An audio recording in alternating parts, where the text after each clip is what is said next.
Bonjour, un nouveau livre, un livre recommandé par beaucoup d'investisseurs, The Outsiders. Alors, The Outsiders, c'est l'histoire de 8 dirigeants d'exception qui ont fait les choses pas comme tout le monde, qui se sont particulièrement bien concentrés sur l'allocation de capital. On trouve notamment l'histoire de Henry Singleton, qui a été le CEO de Teledyne euh, et qui a fait énormément de rachats de boîtes quand son action était chère, en émettant des actions pour acheter des boîtes qui étaient moins chères. Une décision très intelligente puisqu'il a créé de la valeur à partir de rien, à partir du papier qu'il a émis.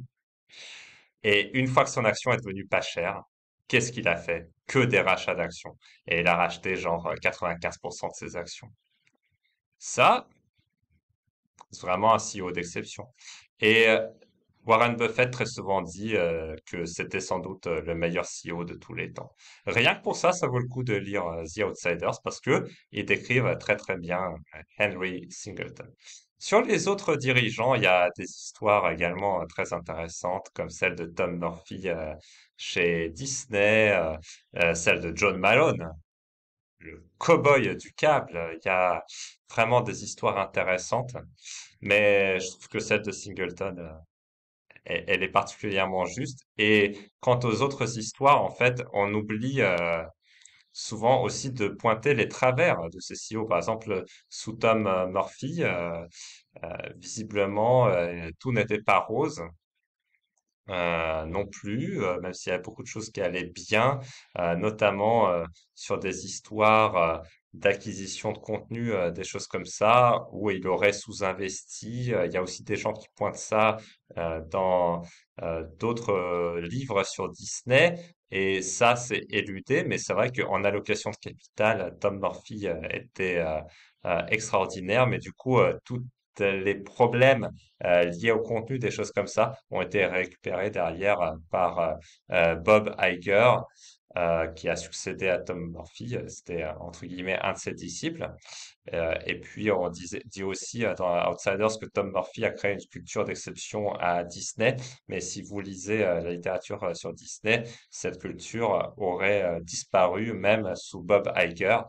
Même si effectivement, je peux pas dire que Bob Iger soit un mauvais CEO pour Disney, clairement pas. Mais du coup, quand on dit qu'ils avaient une culture sans ego, etc., on voit que c'est pas vrai dans les faits, hein. Mais c'est pas grave. Je veux dire, Disney est une boîte très bien gérée et Bob Iger n'est certainement pas un mauvais CEO. Mais je trouve que des fois les choses sont enjolivées. C'est pareil aussi pour John Malone. Alors c'est vrai que dans une période de taux descendant, John Malone a fait beaucoup d'acquisitions financées par de la dette dans le câble. On parle aussi des deals qu'il a montés pour s'approprier en fait une part des boîtes qui étaient spinées de la boîte dont il était dirigeant. Spiné, ça veut dire séparé. Il a monté des deals qui quand même ont détourné une partie de la valeur des actionnaires à son propre profit. Mais après, c'est vrai que grâce à sa politique de rachat de boîtes et également grâce à sa politique de rachat d'actions, John Malone a créé énormément de valeur pour les actionnaires aussi. À vrai dire, si John Malone avait conservé les actions de toutes les entités qu'il aurait créées, il serait bien plus riche que Warren Buffett aujourd'hui. Ce serait sans doute l'homme le plus riche du monde, mais visiblement, voilà, John Malone préférait acheter des ranchs, des choses comme ça, et donc de temps en temps, il vendait ses actions, et ce qui l'a empêché d'être l'homme le plus riche du monde. Mais justement, il y a une petite déformation, comme je vous l'ai dit, à ce sujet, c'est que John Malone s'est financé dans des environnements de taux descendants. Et justement, en fait, dans plusieurs de ces entités, elles ont coulé en fait à cause du poids de la dette. Par exemple, je pense à Ascent Capital, qui a dû être refinancé. Aujourd'hui, ça s'appelle Monitronics, c'est le business principal de Ascent Capital. Il a été refinancé, mais il y a toujours trop de dettes. Enfin, et dans le business, c'est compliqué. Il y a d'autres entités qui sont très endettées aussi, c'est chez John Malone. Et ce sera très intéressant de voir comment justement ces entités vont se comporter face à une hausse des taux d'intérêt, un truc qu'on n'a pas eu depuis 30 ans, quoi. Une hausse marquée et durable, hein, je parle. Hein.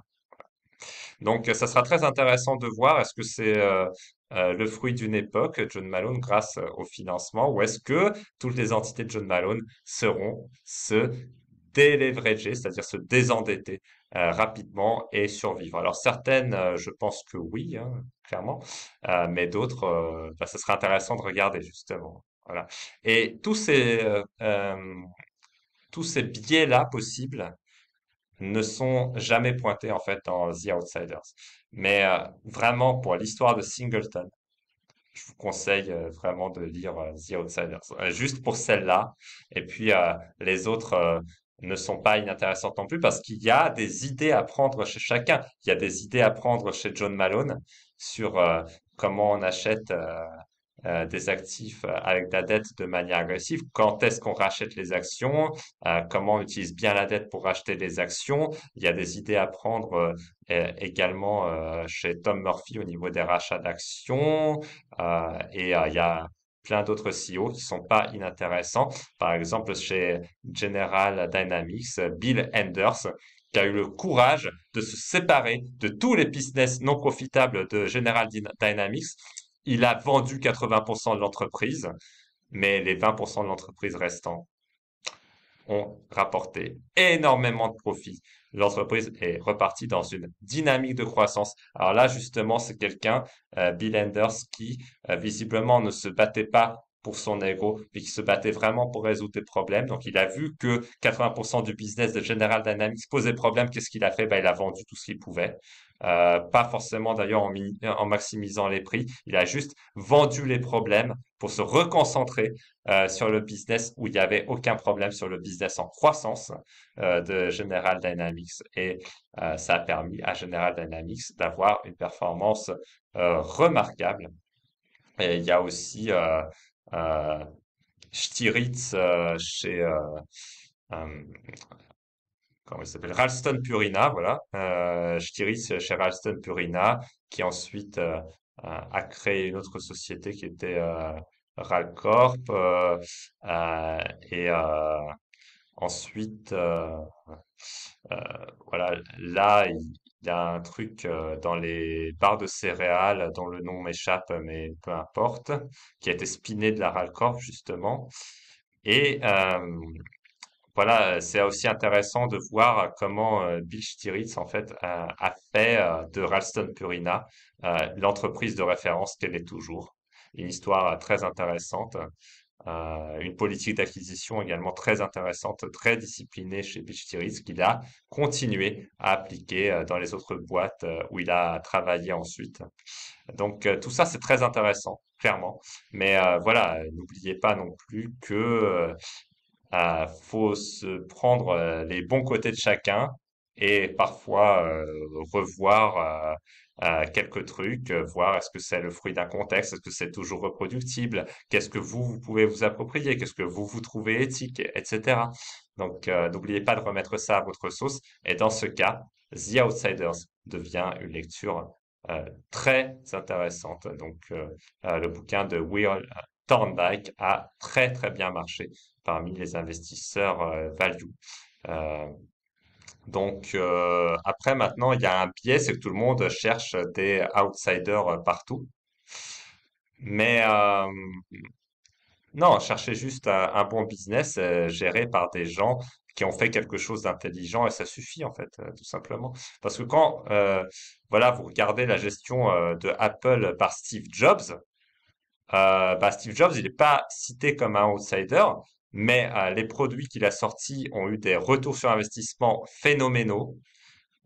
Il n'a pas fait de rachat d'actions, au contraire, il a doublé le nombre d'actions tous les ans. Mais ok, quand vous faites une croissance des profits supérieure à 100% par an, si vous doublez le nombre d'actions tous les ans, bah ça vous fait quand même plus de 50% par an quand vous êtes actionnaire. Donc Steve Jobs a créé beaucoup plus de valeur que n'importe lequel des CEO cités dans le livre. Et pourtant, il parle jamais de Steve Jobs. Alors bizarre quand même, hein, Steve Jobs. c'est quand même un sacré outsider. Bill Gates aussi. Il y a des gens qui n'étaient pas des rigolos dans le business, hein. Dans leur business respectif, Bill Gates comme Steve Jobs, c'était des sacrés outsiders. Et pourquoi c'était des outsiders? Parce qu'ils faisaient du business pas comme les autres à l'époque et qu'ils ont réussi à créer des produits dont les gens sont devenus totalement dépendants. Ils ont posé des nouveaux standards, chacun à leur manière. Et ça, pour moi, c'est quand même, je veux dire, c'est le b.a.-ba de la création d'une bonne entreprise. Et ces gens-là sont même pas cités dans Outsiders. Ok. Donc voilà, créez un bon produit, un produit que tout le monde veut, rendez-le désirable, rendez un bon service à vos clients. Ça y est pas dans Outsiders. Incroyable. Pourtant, voilà, nous, bon, on a une société aux États-Unis qui est géré par des outsiders clairement. Je veux dire, c'est des gens qui utilisent 100% de leur cash pour racheter leurs actions, parfois même un petit peu plus que ça en prenant de la dette pas chère. Donc ça, clairement, c'est des outsiders. Mais le business sous-jacent aussi, il est créé d'une manière géniale. Ces gens-là sont aux commandes de l'entreprise avec succès depuis plus de 20 ans. Personne n'en parle dans les outsiders de l'Amérique. Pourtant, c'est une des entreprises les plus performantes aux USA. C'est dingue. Voilà. Donc, des fois, on se demande pourquoi on parle de certains et pas d'autres. Il y a aussi des gens qui créent des produits et des services remarquables, même en Europe. Et ils se contentent de créer un produit, un service remarquable. Ils gèrent l'entreprise ultra profitablement. Ils font des retours sur investissement de dingue, des croissances de dingue. Tout le monde s'en fout. Voilà. Et jamais on ne citera ces gens comme des outsiders. Donc déjà, prenez, moi je dirais, les entreprises que vous aimez, regardez ce qu'elles font, regardez les retours sur capitaux investis qu'elles ont, et si c'est élevé, c'est déjà que les gens, en fait, ils sont bons. C'est déjà un outsider. C'est quelqu'un qui est bon aux manettes d'une entreprise, c'est un outsider. Il n'y a pas besoin de dire plus que ça, en fait. Donc, je trouve que il y a beaucoup de choses qui sont un petit peu surgonflées. Dans The Outsiders, parce que je veux dire, Steve Jobs, quand même, il explose depuis qu'il est revenu chez Apple, hein, la deuxième fois, il explose tous les outsiders du bouquin, même Singleton. Donc voilà, prenez des gens qui dirigent bien les boîtes à leur manière et qui laissent suffisamment d'argent à leurs actionnaires. Ça suffit pour dire c'est un CEO d'exception. Il n'y a pas besoin de lui coller d'étiquette outsider. Et puis voilà quoi. Donc, nous, on investit toujours avec des gens d'exception à la tête des entreprises aujourd'hui parce qu'on pense que c'est hyper important dans un contexte de récession et d'inflation en même temps. Alors, on n'investit pas dans les entreprises endettées aujourd'hui ou quasiment pas endettées, on va dire. Voilà, on investit que dans comme ça. Donc, nous, on n'aura pas de problème de dette à gérer. Donc, c'est pour ça que je parle principalement de l'inflation et d'un contexte potentiellement en décroissance économique. Du moins, pour l'instant, c'est le cas aux États-Unis. Voilà. Donc, investir avec des gens d'exception, oui, très bonne idée. Mais ne vous focalisez pas uniquement sur les critères donnés dans The Outsiders. Merci de votre attention et à très bientôt pour une prochaine lecture.